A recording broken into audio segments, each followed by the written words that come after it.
যে আমার হচ্ছে সন্তানটাকে নিজের মানে বাবা হিসাবে স্বীকৃতি দিবে, আমি তার সারা জীবন হচ্ছে পায়ের নিচে পড়ে থাকবো, অথবা আমি তার জন্য হচ্ছে 5 ওয়াক্ত আল্লাহর কাছে বাবার প্রয়োজন, আর আমার একটা হচ্ছে মনের মতো মানুষের প্রয়োজন।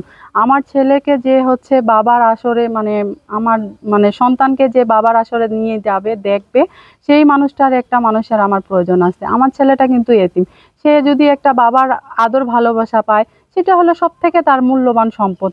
কিন্তু আমার বাচ্চাটা কখনো জন্মের পর থেকে তার বাবাকে দেখে নেই, তার কিন্তু বাবার আদর ভালোবাসা পায়নি।